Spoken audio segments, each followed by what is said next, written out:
नमस्कार साथियों, डिक्टेशन अच्छा लगे चैनल को सब्सक्राइब, लाइक एवं शेयर जरूर करें। चीन की शरारत 1, 2, 3 स्टार्ट। अरुणाचल प्रदेश के तवांग में चीनी सेना की आक्रामक हरकत ने 2 वर्ष पहले लद्दाख के गलवान में हुई खूनी झड़प की याद दिलाने के साथ यह भी स्पष्ट कर दिया कि चीन अपनी शत्रुतापूर्ण गतिविधियों से बाज आने वाला नहीं है। तवांग की घटना ने यह भी साफ कर दिया कि चीनी सेना आगे भी भारतीय सीमा में अतिक्रमण करने की कोशिश कर सकती है। यह ठीक है कि गलवान की घटना के बाद से भारतीय सेनाएं सतर्क हैं, लेकिन अब केवल सतर्कता बरतना ही पर्याप्त नहीं। हमारी सेनाओं को चीनी सेना के खिलाफ रक्षात्मक के बजाय आक्रामक रवैया अपनाना होगा। ऐसा लगता है कि गलवान में उसे वैसा सबक नहीं सिखाया जा सका जैसा जरूरी था। कम से कम अब तो यह सुनिश्चित किया जाना चाहिए कि उसे सही सबक सिखाया जाए। यह केवल सीमाओं पर चौकसी बरतने से नहीं, बल्कि उस पर आर्थिक निर्भरता कम करने से भी होगा।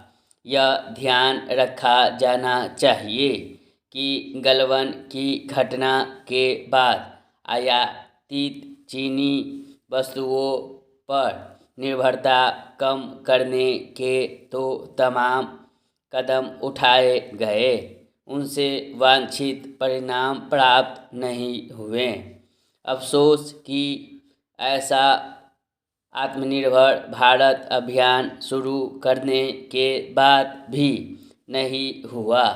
यह सही समय है कि उन कारणों का निवारण किया जाए जिनके चलते चीनी वस्तुओं पर भारत की निर्भरता कम होने का नाम नहीं ले रही है।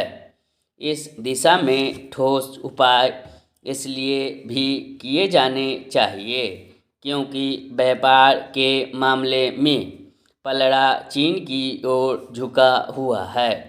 यह भी समझा जाना चाहिए कि चीनी ऐप्स पर पाबंदी लगाना पर्याप्त नहीं साबित हुआ। बेलगाम चीन को सही संदेश देने के लिए भारत को उन देशों से संपर्क संवाद बढ़ाकर आर्थिक एवं सैन्य सहयोग कायम करने के लिए भी सक्रिय होना चाहिए, जो उसकी दादागिरी से पीड़ित है। इसके अतिरिक्त भारत को तिब्बत और ताइवान के मसले पर भी मुखर होना होगा। इस सब के साथ ही यह भी आवश्यक है कि चीन के मामले में देश का राजनीतिक नेतृत्व एक सुर से बोलना सीखे। यह देखना दुखद है कि जब राजनीतिक नेतृत्व को एकजुट होने के साथ ऐसा दिखना भी चाहिए, तब वह सरकार को घेरने में लगा हुआ है। कांग्रेस सरकार पर कुछ ज़्यादा ही हमलावर है। कभी कभी ऐसा लगता है कि उसके इस हमलावर रवैये का कारण यह है कि चीन के संदर्भ में उसकी अपनी रीति नीति को लेकर सवाल न उठने पाए।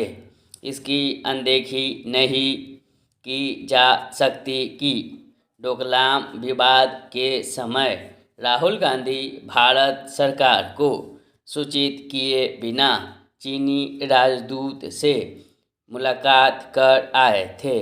यह समझना भी कठिन है कि कांग्रेस को चीनी कम्युनिस्ट पार्टी से समझौता करने की क्या ज़रूरत थी?